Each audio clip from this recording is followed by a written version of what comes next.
Happy Friday, ladies and gentlemen. 2-5 from Sports Reports is ordered. But I'm sad, y'all. I'm sad.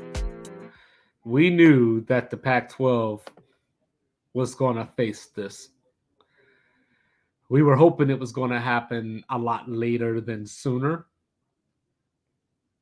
But mismanagement run amok has brought the conference to its end. So we all know Colorado left for the Big 12 last week, and then we were sitting there left wondering, who's next? Is anybody next? Is the Big 12 really going to go after UConn instead of another Power 5 school? Then we got word that Arizona was feeling a little flirtatious. So at that point, you're thinking to yourself, well, if Arizona's flirting, then what's Arizona State and Utah doing? I know Utah has allegedly been the one holding all this up as far as the four corner schools go. But as you look at this, people keep saying these crazy things to me, like, why would Oregon leave?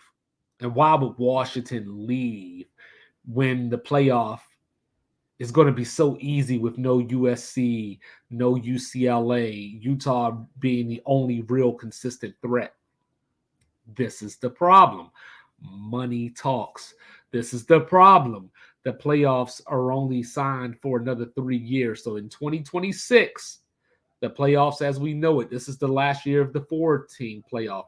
Next year starts the top 12, where the top 6 conference champions are in the top 6. So Pac-12 fits that.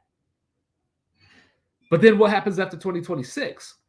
Because I have been of the belief, and I've said as much on Sports Reports as ordered, that around 2028 or 29-ish, we were going to hear this about Washington and Oregon going to the Big Ten anyway, because the Big Ten's TV contract runs through 2031, and you were going to get that Seattle/Portland market to add on to your next TV deal. This was coming. Why delay the inevitable, right? Then when you're looking at the Big 12, you get Phoenix, top 4 market in the country, or top 5, Tucson, not necessarily a big market, but still a big city. And Arizona is probably the more valuable of the 2 Arizona schools anyway. And then, you bring Utah in, you solidify the 4 corners, because everybody in the United States, well, obviously I'm not being literal, but America goes like this. Tons of people, sporadic. You might find some places without people, little bit more people. California, massive. Everything else, not so much. So the Pac-12 ran into a geography problem and a topography problem, where everyone, for the most part, lives east. So there's only so much expansion that can be done westernly. Like, looking at this realistically, like, look at the options we were talking about. SMU, Tulane, Rice. That was supposed to keep people interested in the Pac-12. And then you got this Apple deal that Kliavkoff came with. That was probably going to take 92 million subscribers to even be remotely considered a success. They're thinking about this, right? You got people like me that are going to watch college football. I'll even watch Portland State and UC Davis if you put it on.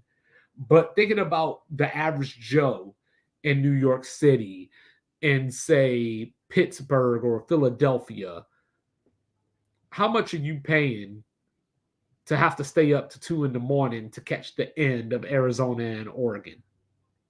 If you're down in Florida, in the middle of the SEC, winning all the national titles, are you really forking out money for a Apple Cup game?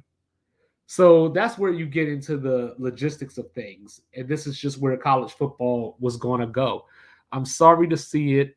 I'm not going to be the gloom and doom guy that says the sport is ruined. I don't like it.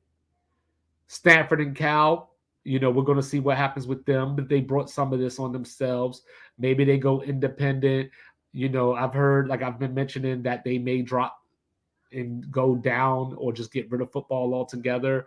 They could go to FCS maybe and dominate. Can they survive as an independent? Stanford, maybe. Cal, I'm not so sure. Washington State and Oregon State. What now? So is it the Pac West, the Mountain Pac? What do we do from here? Like, and if you're SMU, Tulane, and any of those aforementioned teams, is it even worth it, or do you just stay where you are? I think you stay where you are now, but that's just me. San Diego State, I guess it's all up to you.